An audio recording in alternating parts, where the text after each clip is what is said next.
হ্যাঁ, নমস্কার। আলোচনা করব যে জন্মের পর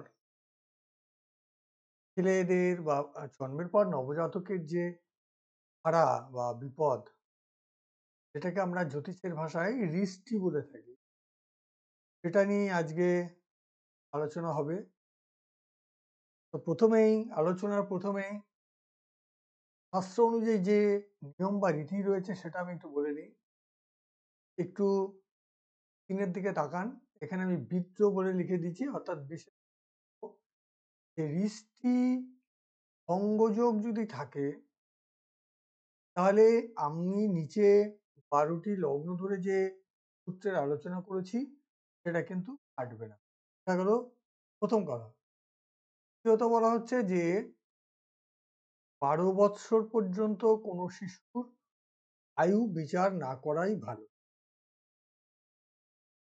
এবার হচ্ছে তাহলে শাস্ত্রের বিধান অনুযায়ী তাহলে কি করে বিচার সম্ভব? প্রথম কথা হচ্ছে, প্রথম ৪ বছর মায়ের যে কৃতকর্ম অর্থাৎ পাপ কাজের ফল শিশুকে করতে হয়।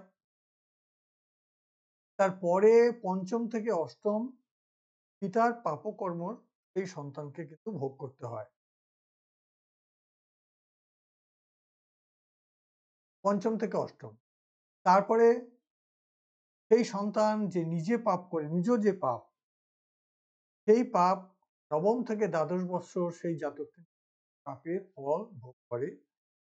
তার উপরেই তার আয়ু বা অন্যান্য ভবিষ্যৎ নির্ভর করে। তাই আজকের আলোচনা হচ্ছে রিষ্টি বিপদ বা ভাড়া ১২টি লগ্ন অনুযায়ী আমি আপনাদের সঙ্গে এই ভাড়া করব। আপনারা এখানে আমি প্রথমে মেষ লগ্ন নিয়ে বলবো। এখানে দেখা আছে যে দেখুন, খুব ভালো করে আমি এখানে লিখে দিয়েছি যে কোনো জাতক জন্মগ্রহণ যখন করলো, তখন সেই জাতক বা জাতিকা যদি মেষ লগ্নে জন্মায়, এবং অর্থাৎ মঙ্গলের ক্ষেত্র সেটা হবে, এবং চন্দ্রের সঙ্গে এই মঙ্গলের যদি একটা যোগ থাকে, এবং ওই সময় যে সময় এই চন্দ্র মঙ্গলের যোগ হচ্ছে, মেষ লগ্ন হতে হবে। এই সময় রবি গ্রহ, সেই রবি গ্রহ যদি কোথায়, মকরে শনিকে ছেড়ে সেই রবি গ্রহ যদি চলে যায়, সেই শনিকে ছেড়ে চলে যেতে হবে। ট্রানজিটে আমাদেরকে দেখতে হবে যে জন্মছকে ছেড়ে যাচ্ছে কিনা, কিংবা ট্রানজিটেও ছেড়ে যাচ্ছে কিনা, এটা আমাদেরকে দেখতে হবে। তাহলে সেই জাতক কিন্তু ভূমিষ্ঠ, সেই নবজাতক জন্মের ৩ দিনের মধ্যে তার বড়সড় বিপদ হতে পারে, অর্থাৎ সে মারা যেতে পারে। শাস্ত্রে এই কথাটি হচ্ছে। এটা গেল মেষ লগ্নের। পরে আসবো বৃষ লগ্নের জন্য। আপনারা দেখতে থাকুন। বৃষ লগ্নে সেটা হচ্ছে, এই বৃষ লগ্নে যদি কোনো জাতক জন্ম করে,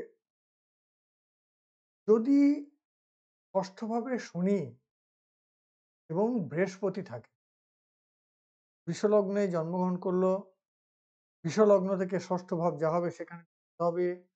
সেখানে শনি এবং বৃহস্পতি যদি একসঙ্গে থাকে, এবং বৃষলগ্নের সাপেক্ষে অষ্টম ভাব সেখানে যদি মঙ্গল থাকে, তাহলে জন্মের চতুর্থ দিনের মাথায় এই জাতক কিন্তু মৃত্যুর মুখোমুখি হতে পারে, বা মৃত্যুর মতো পথ তার সামনে আসতে পারে। তবেই আমাদের শাস্ত্র অনুযায়ী যা কথা, সেটা আমি আপনাদের জন্য ব্যাখ্যা করছি, এবং স্ক্রিনে সেটা আমি আপনাদের টাইপ করে আমি লিখে দিয়েছি, যাতে আপনাদের বুঝতে কোনো রকম। পরে আমরা মিথুন লগ্নের আসবো। মিথুন লগ্নে বলছে, যে সমস্ত জাতক মিথুন লগ্নে জন্মগ্রহণ করে, লগ্নের সপ্তমে যদি রবি এবং কর্কটে যদি শনি থাকে, খুব ভালো করে বুঝতে হবে মিথুন লগ্নের সপ্তম দেখুন সেখানে রবি থাকবে কিনা, তাহলে মিথুনের সপ্তম আপনাকে গুনতে হবে মিথুন, আর কর্কট রাশিকে আপনার দেখতে হবে অর্থাৎ দ্বিতীয় ভাবে, সেখানে শনির জন্য তাহলে জাতক ভূমিষ্ঠ হওয়ার 14 দিনের মধ্যে তার কিন্তু মৃত্যুর মতো বিপদ তার এই সূত্রগুলো আপনারা লিখে রাখুন এবং সূত্র অনুযায়ী আপনারা বিভিন্ন চার্টগুলোকে দেখে হাতে কলমে সেটাকে বোঝার একটা চেষ্টা করুন। এরপরে চলে আসবো মিথুনের পরে হচ্ছে কর্কট। কর্কট কর্কট লগ্ন যাদের হবে জন্মের সময় যে সময় জন্ম, তখন কর্কট লগ্ন হলে তুলা রাশি আমাদেরকে খুব দেখতে হবে, তুলা রাশি এবং কুম্ভ, অথবা তুলা অথবা কুম্ভ, এই রাশিতে যদি বৃহস্পতি থাকে এবং বৃহস্পতি যদি মঙ্গল বা রাহুর সঙ্গে যুক্ত বা মঙ্গল বা রাহু কর্তৃক তাদের সঙ্গে যদি দৃষ্টি থাকে, এই বৃহস্পতি কর্কট লগ্নের জাতকের তুলায় কিংবা কুম্ভে যদি বৃহস্পতি থাকে এবং তার সঙ্গে মঙ্গল অথবা রাহুর যদি যোগ তৈরি হয়, তাহলে কিন্তু বা দৃষ্টি দেয় সেই বৃহস্পতি, তাহলে কিন্তু সেই জাতক 14 দিনের সময় তার একটা বিপদ। অনেক সময় কোনো পিতামাতা আপনার কাছে এসে তার শিশুর এই রকম পরিবেশ পরিস্থিতি নিয়ে তার চাইতে পারে, তখন কিন্তু এই সূত্রগুলো যদি আপনার জানা থাকে, তাহলে আপনি কিন্তু দেখে এই সূত্র নিয়ম ধরে আপনি যদি বিচার করেন, তাহলে আপনি কিন্তু ফল বলার মতো একটা জায়গায় আপনি যাবেন।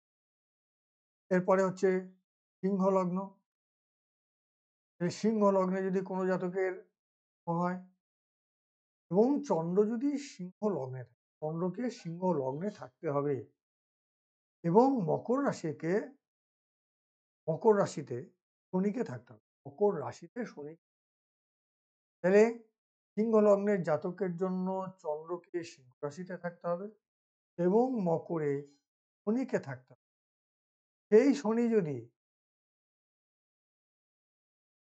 রবি ত্যাগ করে চলে যায়, তার মানে মকর রাশিতে শনি যে অবস্থান করছে, সেই শনিকে রবি ছেড়ে চলে যাচ্ছে, মানে ওই শনি যত ডিগ্রিতে আছে সেই ডিগ্রিকে অতিক্রম করতে পারে কিংবা সেই মকর রাশিকে অতিক্রম করতে পারে 30 ডিগ্রি, 29 ডিগ্রি সামথিং, মানে সাড়ে 28 ডিগ্রির পর, মানে 29 ডিগ্রির পরই ধরাই ভালো।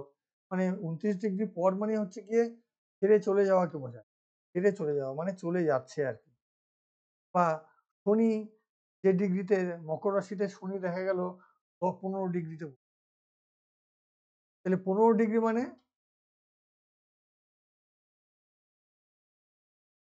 15 ডিগ্রি মানে 14 ডিগ্রি প্লাস ছেড়ে চলে যাচ্ছে, এইরকম হতে পারে। এটা আমাদেরকে কিন্তু দেখতে।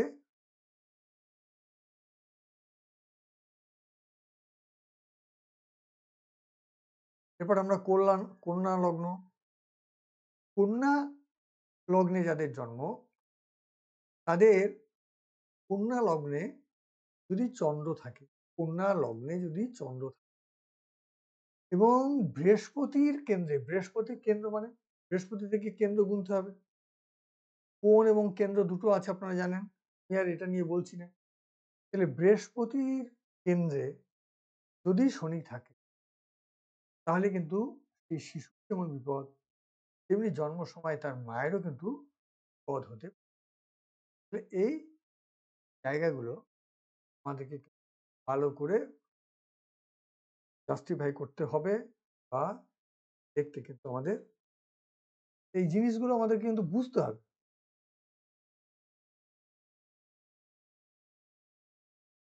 এরপরে তুলাতে যাই। তুলা তুলা লগ্নে জন্ম হলে ওই তুলাতে যদি চন্দ্র থাকে এবং তুলা থেকে ৬ষ্ঠ স্থানে যদি শুক্র থাকে, তাহলে তুলায় চন্দ্র থাকতে হবে, তুলা লগ্নের জাতকের জন্য হবে, এবং তুলা থেকে ৬ষ্ঠ স্থানে শুক্রকে থাকতে হবে। তাহলে কি হতে পারে? জন্মের ২০ দিনের পর্যন্ত, ১ তারিখে যদি জন্ম হয় ২০ তারিখ পর্যন্ত সেই শিশুর কিন্তু একটা মারাত্মক বিপদের সম্মুখীন হোক বা জাতি মেষ থেকে তুলা লগ্ন পর্যন্ত এই বৃষ্টি বা বিপদ নিয়ে আলোচনা করলাম। খুবই গুরুত্বপূর্ণ এই সূত্রগুলো আপনারা চর্চা করলে পরে আশা করি বৃষ্টি বা বৃষ্টি বিচার সম্বন্ধে যথেষ্ট স্বচ্ছ ধারণা হবে এবং আপনারা হাতে কলমে এটা পরখ করে দেখবেন। এরপরে তুলার পরে হচ্ছে বৃশ্চিক। বৃশ্চিক বৃশ্চিক লগ্ন, এই লগ্নে যদি জন্ম হয় এবং বৃশ্চিক লগ্নে যদি শনি ও মঙ্গল একত্রে থাকে, বৃশ্চিক লগ্নে শনি এবং মঙ্গল একসঙ্গে থাকবে এবং কর্কটে চন্দ্র বুধ একসঙ্গে থাকবে, তাহলে সেই শিশুটির জন্ম সময় তার কিন্তু বিপদ হতে পারে। অনেক সময় দেখেন না যে জন্মের পরপরই শিশু মারা যাচ্ছে কিংবা মরণাপন্ন অবস্থা তৈরি হয়েছে, এই সমস্ত কারণগুলো কিন্তু অনেক সময় এই ধরনের যোগ আছে, আবার দৃষ্টিভঙ্গ যোগও রয়েছে। তাহলে মরতে মরতে সেই শিশু কিন্তু হসপিটাল বা নার্সিং হোম থেকে বেঁচে আসবে। এটা হচ্ছে এই ভিডিও আলোচনার মূল বক্তব্য, যেটা আমি প্রথমেই শুরুতে দৃষ্টিভঙ্গ যোগ নিয়ে বলেছি। ধনু, ধনু লগ্ন, তাহলে কোনো জাতকের যদি ধনু লগ্নে জন্ম হয় এবং বৃহস্পতি যদি লগ্নে থাকে, বৃহস্পতিকে দেখতে হবে ধনু লগ্নে, অর্থাৎ ধনুতেই বৃহস্পতি, এবং মেষ রাশি দেখতে হবে এবং বৃশ্চিক রাশি দেখতে হবে, অর্থাৎ মঙ্গলের যে ঘর সেটাকে দেখব, সেখানে যদি শনি, তাহলে কিন্তু ওই একই রকম ভাবে ২০ দিন পর্যন্ত সেই জাতকের কিন্তু চূড়ান্ত জীবন মৃত্যু সংশয়ের একটা টানাপোড়েন চলতে পারে। এটা হচ্ছে মূল কথা।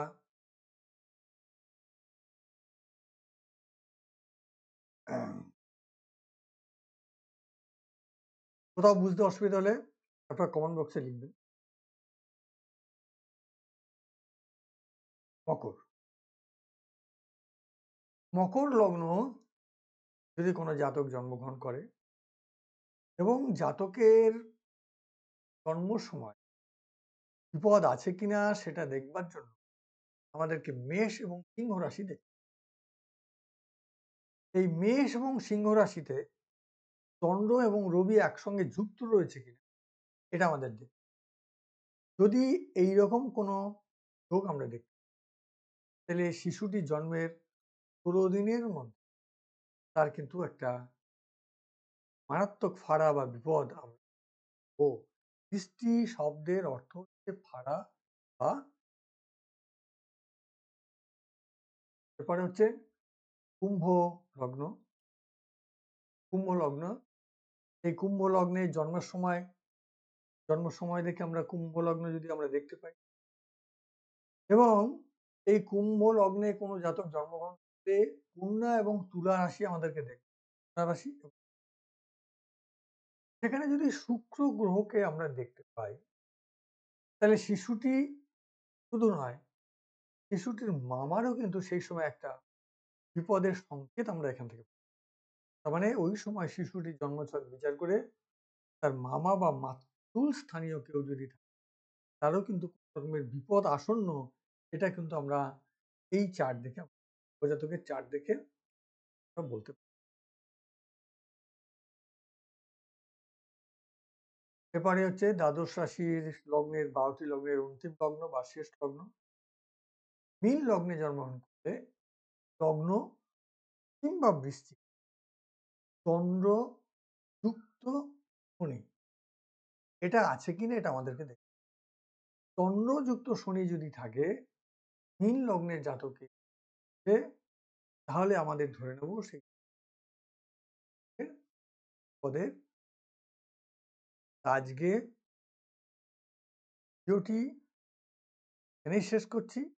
খুব গুরুত্বপূর্ণ ভিডিও। আশা করি আপনাদের জ্যোতিষ আপনাদের অনেক কাজে লাগবে। কোনো বক্তব্য থাকলে অবশ্যই কমেন্ট করবেন।